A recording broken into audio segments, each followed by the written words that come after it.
what would you say is some tips for people who are working in the ministry in terms of policy? How would we ensure that our policies can translate effectively on the ground? And what kind of relationship, what should we be doing, in terms of policy work?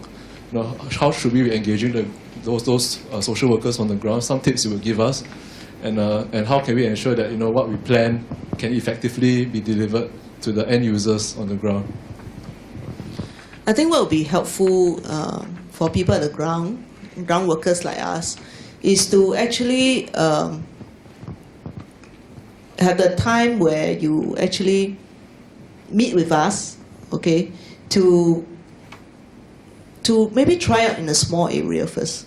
Because sometimes some of these policy and program that the projects that you roll out, it's like, well, you make this big announcement in the newspaper, and the next moment it's like, wow, roll out across the different communities, before you even test it out. And it's very hard to actually pull back once you roll it out. So I think in previous year, we actually tested out in small, in pilot it in different places, and then you actually make adjustment before you roll it out fully. Like home care, we actually test out in small areas and see what are the things that actually needs to address before you roll it out full steam. Because I think for ministry, there's also that urgency. Sometimes it's the urgency because there's needs out there and they need to address it quickly. That's why I can understand why they have to roll it out quickly. There's not enough time for them to actually go and test out, pilot, and so on. So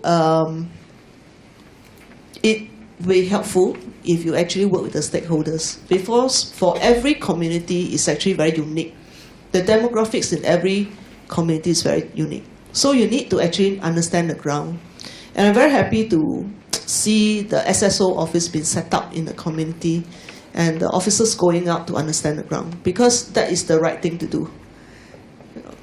That's the right social work approach. To understand the ground, to understand the people who are living there, understand even the culture, okay, of that place. Because it's all very unique. Okay, what you can do in Ang Mo Kio, you cannot do it in Jurong. The best people to work with, of course, the MP must be on your side. Because the MP actually have a lot of say.